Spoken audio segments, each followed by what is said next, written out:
Jeudi politique. www.mazlec.net. L'invité du jour. Abel Bombe Nzondu, candidat à la dernière élection présidentielle d'août 2016 au Gabon et depuis 2018, président du mouvement Alternance en marche. Abel Bombe Nzondu, bonjour. Bonjour. Merci de répondre à l'invitation de Jeudi politique sur Mazlec Info.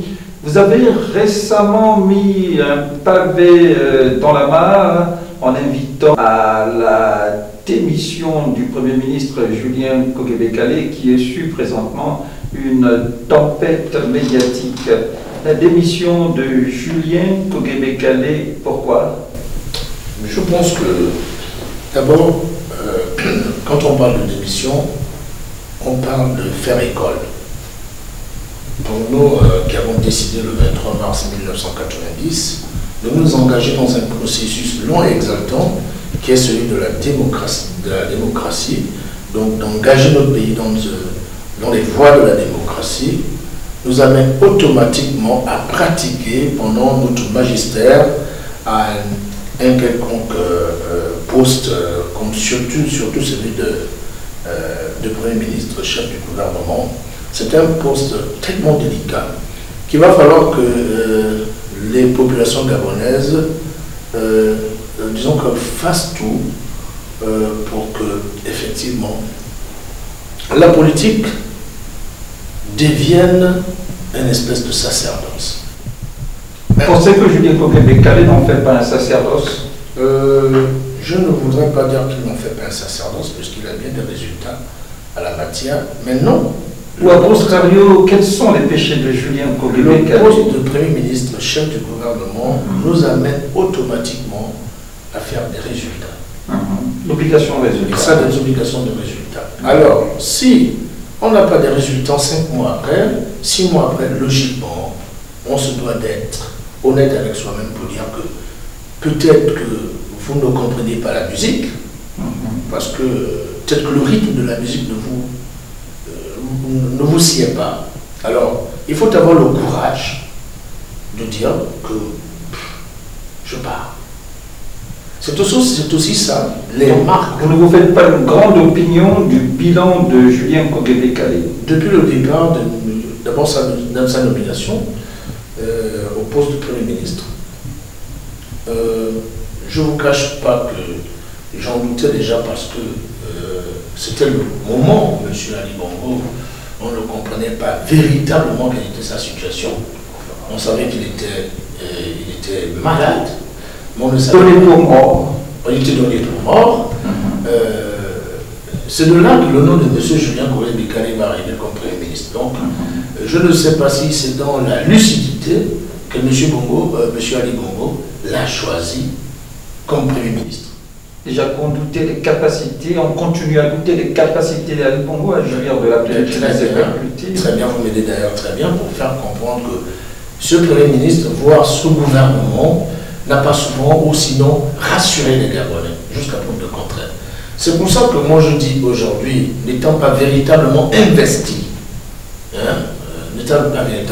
la preuve, c'est qu'il a suffi simplement de l'existence d'un directeur de cabinet pour faire douter de son pouvoir.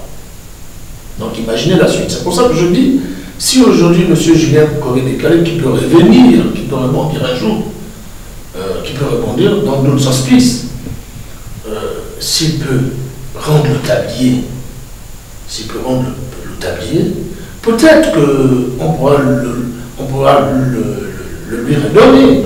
Oui, dans les péchés, la liste des péchés commis par Julien Kogebe-Kalé dans la conférence de presse que vous avez récemment organisée à Libreville, vous avez remis en cause sa capacité de s'aplatir devant Bresta Krusha-Yonga du temps de son règne comme directeur de cabinet d'Ali Bongo. La préséance du Premier ministre a été violée avec l'assentiment visiblement de Julien Kogebe-Kalé.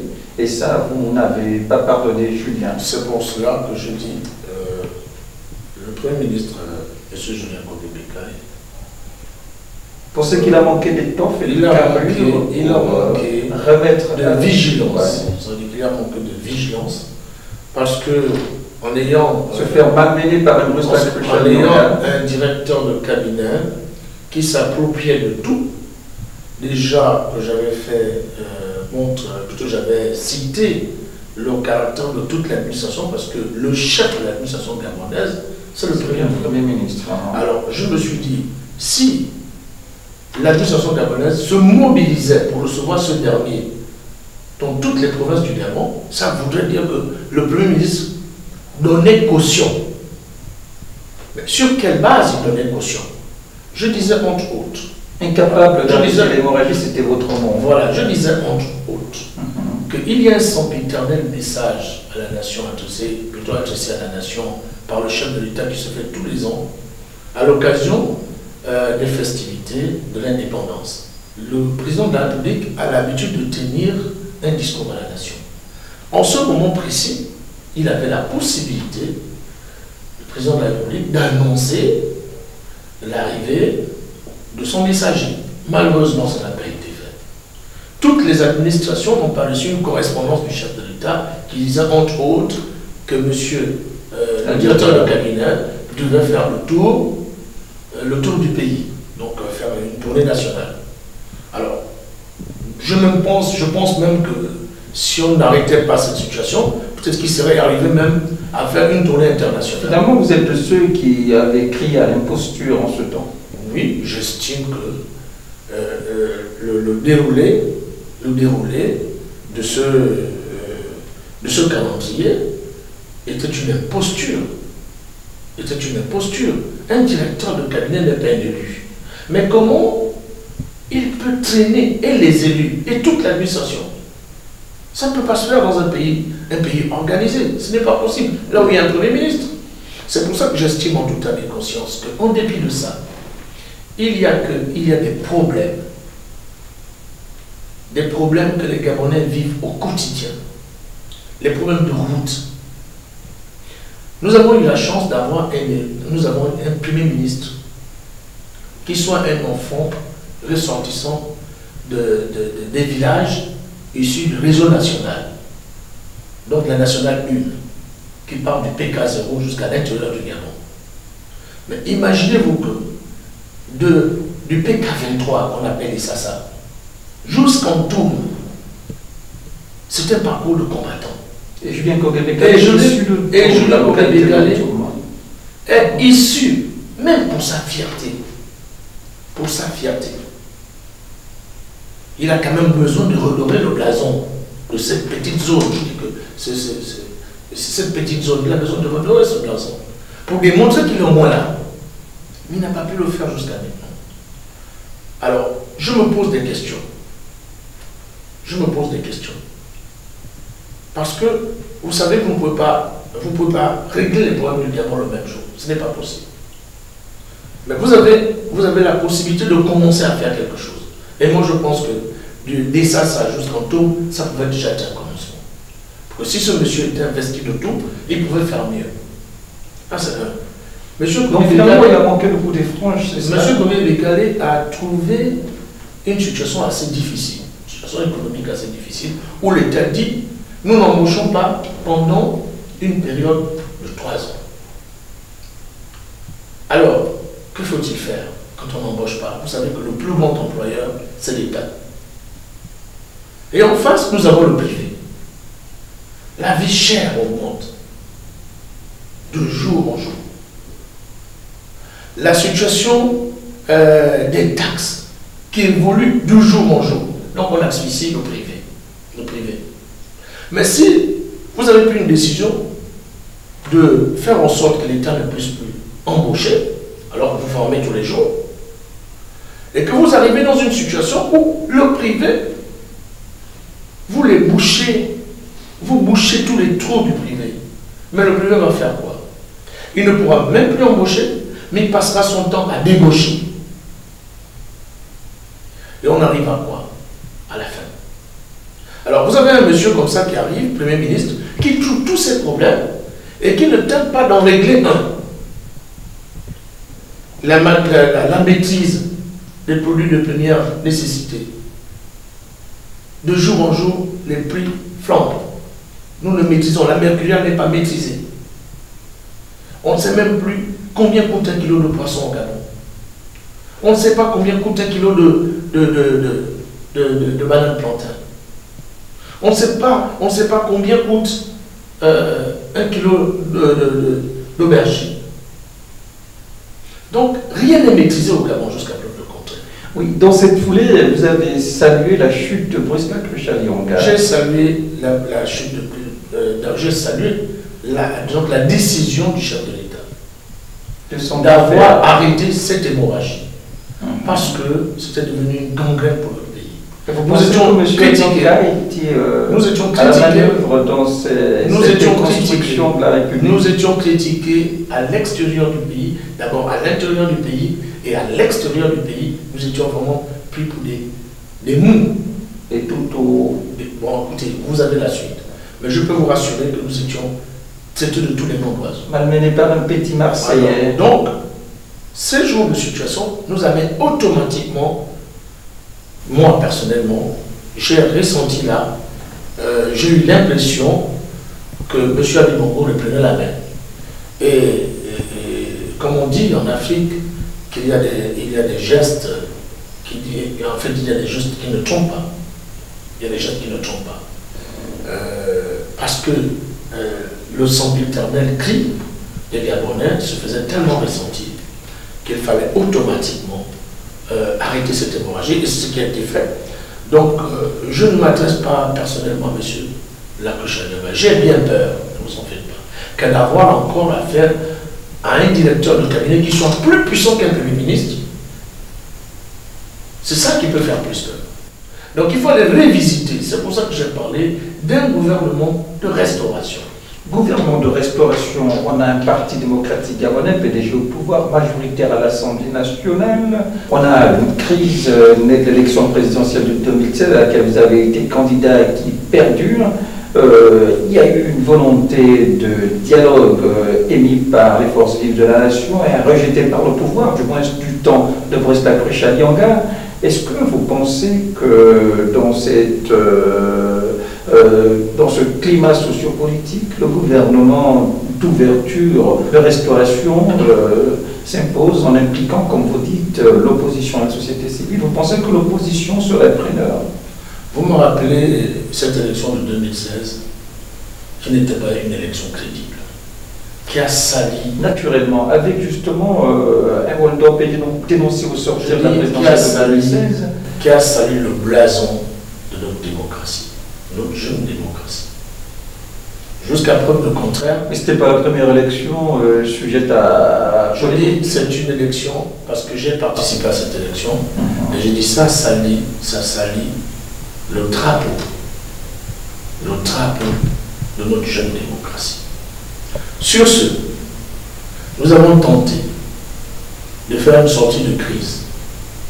J'avais proposé en son temps, pour une sortie de crise à cette élection qui a été très mal organisée, plutôt qui a été très bien organisée, mais malheureusement, dont les résultats ont connu une violation.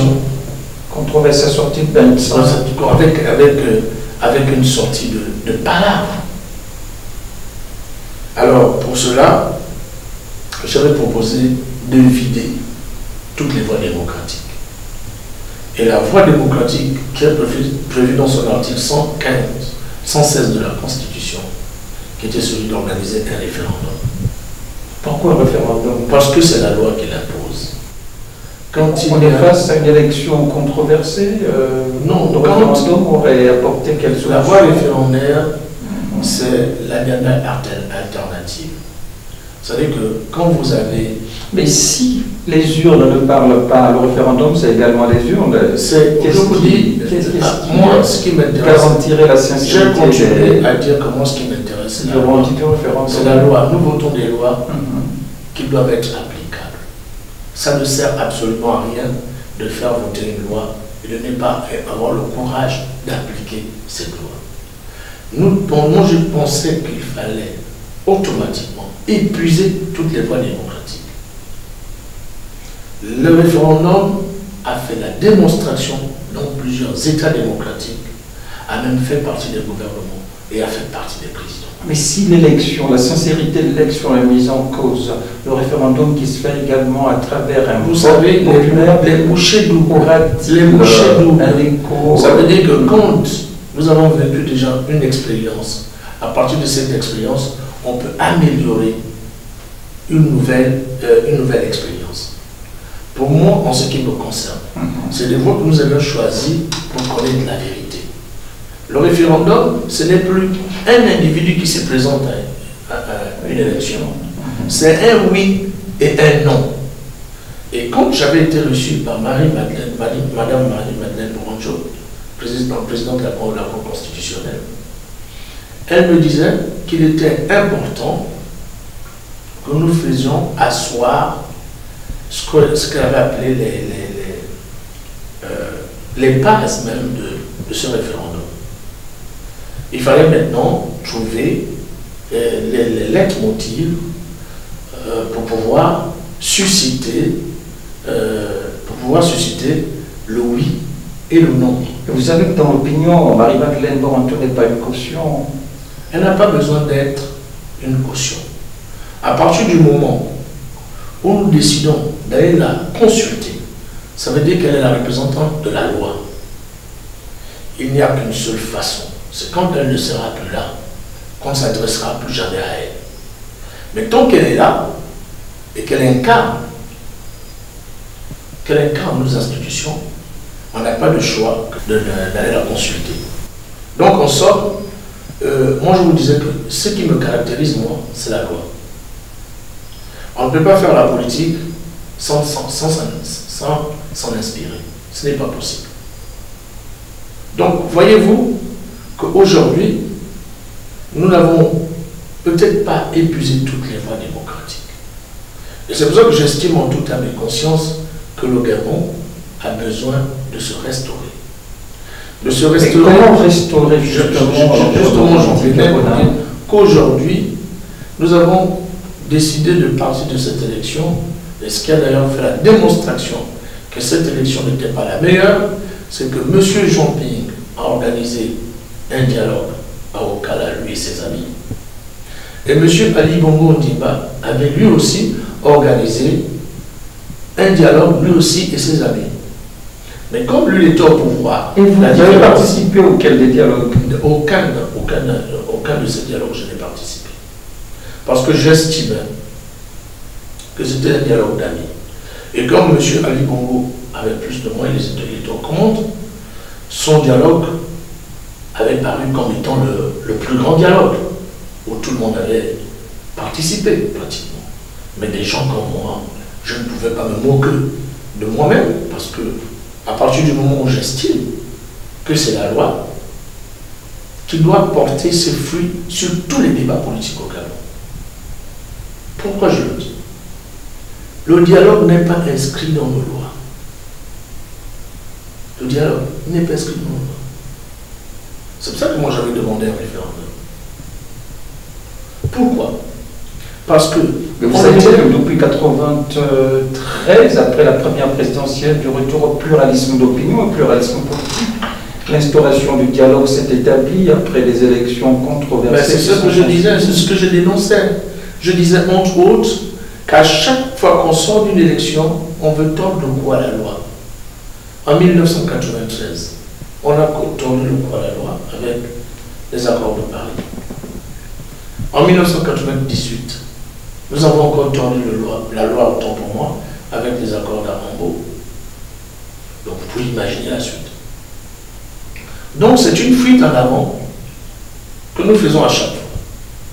Nous refusons de mettre en musique les lois que nous avons votées. Est-ce que le mal ne serait pas finalement le système Bongo qui serait le mal et qui est d'ailleurs pointé du doigt par plus d'un comme étant le verrou au développement et à la liberté politique au Gabon? C'est d'abord les comportements personnels.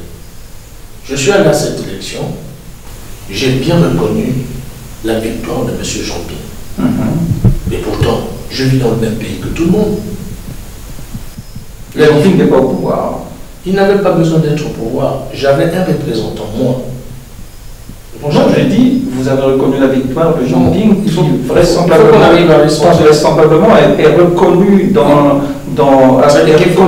il faut centrer comme vainqueur du vote sociologique, mais pas du vote politique, parce que la Cour a proclamé Ali Bongo vainqueur. Je dis ceci. La Cour constitutionnelle. Pour le centre de notre débat, je dis ceci. Nous sommes allés à l'élection. Chacun avait un représentant à la Sénat. J'étais candidat indépendant à cette élection. J'avais un commissaire à cette élection, à la Sénat, qui m'a donné des résultats, qui donnait gagnant à M. Jean-Pierre. J'ai tout de suite convoqué la presse nationale et internationale pour féliciter M. Jean-Pierre. Et je n'ai pas changé d'avis jusqu'à maintenant. Maintenant, il s'avère qu'il y a eu plusieurs situations jusqu'à nos jours qui ont fait en sorte que M. Ali Bongo continue à rester au pouvoir. Ça, c'est la réalité. C'est la réalité que nous vivons aujourd'hui. Je ne me suis jamais détaché de ce que j'ai dit ce jour. Le 28 août. Sans pouvoir s'interrompre, Jean Ping continue à dire qu'il arrivera au pouvoir à un peu plus de 4 ans de mandature, après 4 ans de mandature d'Ali Bongo. Beaucoup n'y croient plus. Quelle serait votre position? Vous croyez encore? Je voudrais porter une réponse à cela, mais je vais d'abord commencer à recentrer le débat au niveau du gouvernement de la Restauration. Je voudrais vous dire aujourd'hui, le Gabon est malade.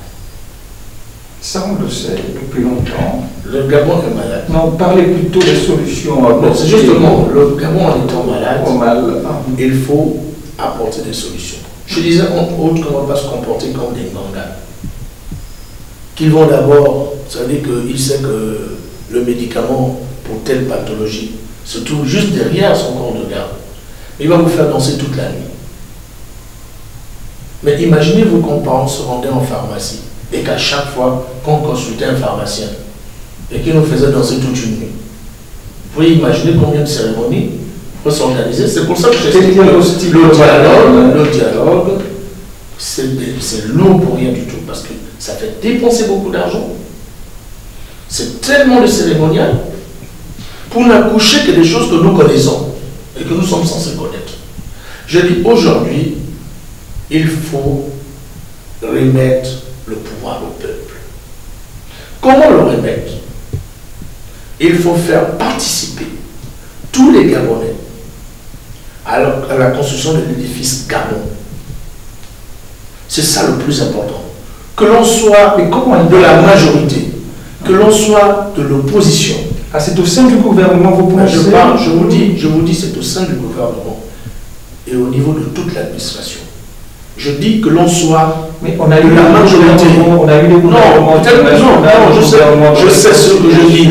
Je dis que l'on soit de la majorité, que l'on soit de l'opposition, que l'on soit de la société civile. Ce Gabon nous appartient à nous tous. Et vu la multitude des problèmes aujourd'hui, il va falloir que tous les Gabonais se mettent ensemble pour redresser et pour récrédibiliser notre République. Parce que aujourd'hui, l'État n'est plus crédible. Je parle par exemple pour les opérateurs économiques. Avant, avec un titre d'engagement, vous pouvez avoir la possibilité de consulter votre banque pour en faire un prêt. Vous étiez bancal. Aujourd'hui, même avec ce que nous appelons ici un avis d'ordonnancement ou un ordonnance de paiement, aucune banque ne peut vous prêter de l'argent. Ça veut dire que l'État gabonais n'est plus du tout crédible. Je parle déjà vis-à-vis des banques. Vous pensez qu'un gouvernement... Je pense que la démocratie que nous recherchons, on ne peut pas la rechercher seul. C'est ensemble que nous allons décider des modes démocratiques qui va sortir le Gabon de son gouffre. J'attends par là l'organisation des futures élections prochaines, qui soient des élections crédibles. Et cette crédibilité passe par une entente harmonieuse des filles et fils de ce pays. Il faut sortir de tous les guêpiers possibles. Parce que c'est le Gabon qui est plus important que nos petites querelles. Le problème, c'est Monsieur Jean-Ping, pour revenir à votre question, Monsieur Jean-Ping, que je respecte, ce n'est pas après 4 ans, en ce qui nous concerne, ce n'est pas après 4 ans que l'on va demander une victoire. Ça voudrait dire, entre autres, peut-être qu'il demande autre chose.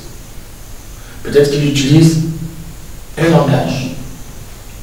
Non, je suis sincère. Mais que pourrait demander Jean? Je dis ceci, il réclame une victoire. Mais la victoire de qui? Nous avons tous eu une élection. C'est la personne qui a reconnu la victoire de Jean-Ping qui vous parle. Ce n'est pas une autre personne.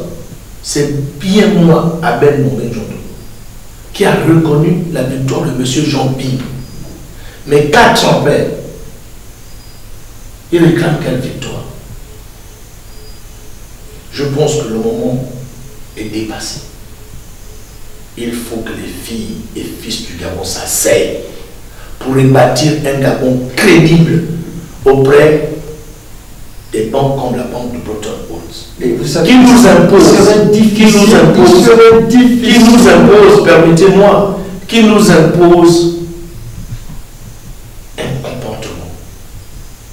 Celui de dire oui à la démocratie. Vous savez, j'ai pour habitude de dire à des amis, tout est conventionnel. Tout est conventionnel. La preuve, il suffit de vous regarder. Vous êtes journaliste. Vous faites tout pour bien vous vêtir, pour bien couper vos cheveux, porter une belle cravate avec une très belle chemise, pour présenter bien devant la télé. Parce que si vous n'êtes pas comme ça, vous allez commencer à être décrié. Parce que la convention, au niveau de la culture vestimentaire, s'impose. La démocratie, c'est une convention mondiale. Il faut que les Gabonais comprennent ça. Il faut qu'on s'arrime. La démocratie est établie au Gabon. Il faut qu'on s'arrime. Non, permettez-moi. Il faut qu'on s'arrime à les comportements. C'est pour ça que ce que nous faisons aujourd'hui peut nous rattraper demain. Quand M. Jean-Ping était dans l'autre camp, il acceptait que certaines choses se passent pour les autres. Aujourd'hui, son propre jeu l'a rattrapé. C'est dommage. Je ne voudrais pas, moi, casser du sucre sur le dos de M. Jean-Ping. Mais je veux dire les choses de façon claire. C'est dommage qu'au Gabon, on s'organise à soutenir les gens qui nous ont fait du mal hier. C'est dommage. Ils se sont repentis. Hein. Alors, je dis, c'est bien de se repentir. Mais la nature, de foi, n'est pas accepter cette façon de foi de faire. Mais je dis, je voudrais que M. Jean-Ping et tous les autres comprennent que le Gabon passe avant tout. Le Gabon a besoin de ses filles et fils. Je ne fais que vous répéter cela pour que ça fasse école. On n'a plus besoin de se battre entre nous.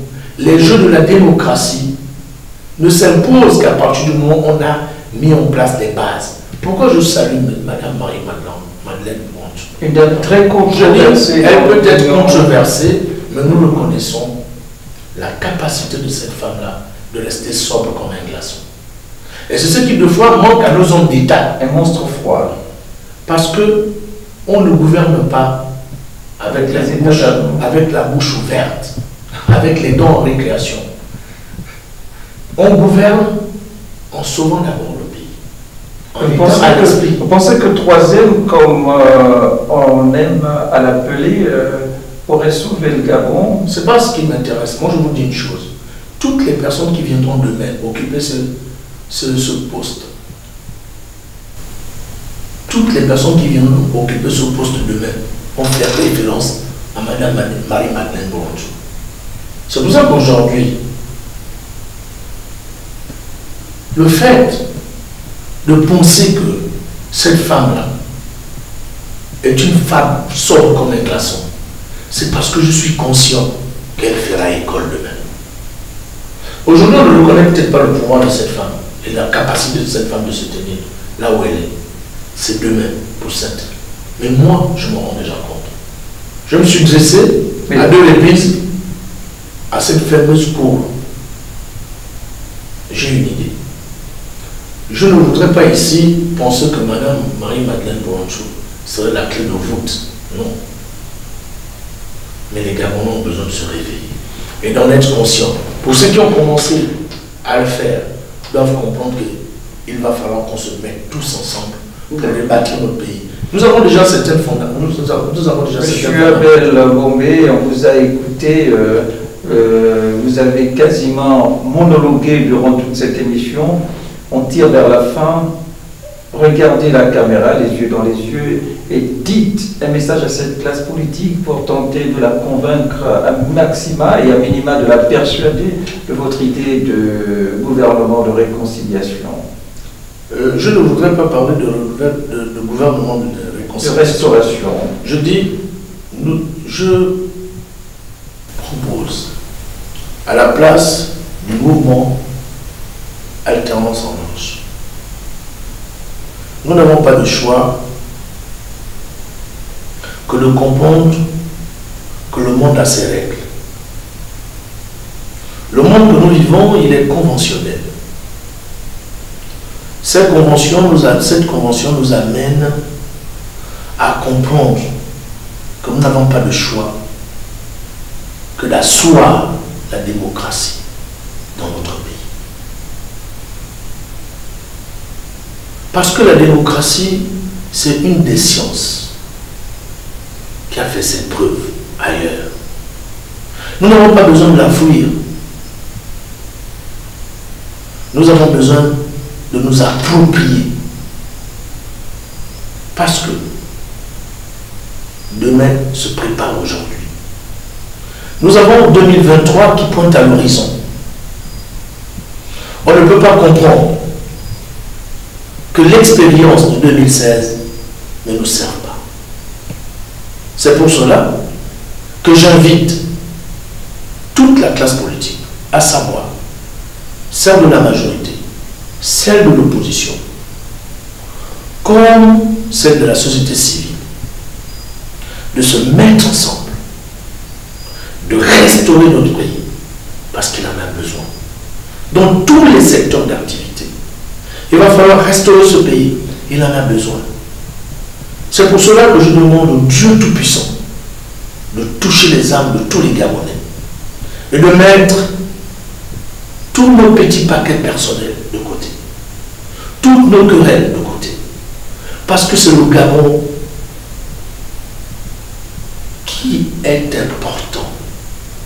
C'est d'abord le Gabon qui est plus important que nos petites soifs. J'ose espérer que demain, nous allons mettre en place une plateforme qui fera en sorte que chaque Gabonaise et chaque Gabonais qui aurait répondu à l'idée d'asseoir un gouvernement de restauration. Hier, ça ne s'arrêtait qu'au niveau du gouvernement de la République. Nous voudrions qu'au niveau de nos institutions, au niveau de nos administrations, que la composante de la majorité, de l'opposition et de la société civile s'y trouve et se fasse ressentir. Les Gabonais ont besoin d'un pays restauré. Je vous remercie. Abel Bombé Zondou, merci. Merci. L'info du Gabon en un clic, c'est sur www.mazlec.net.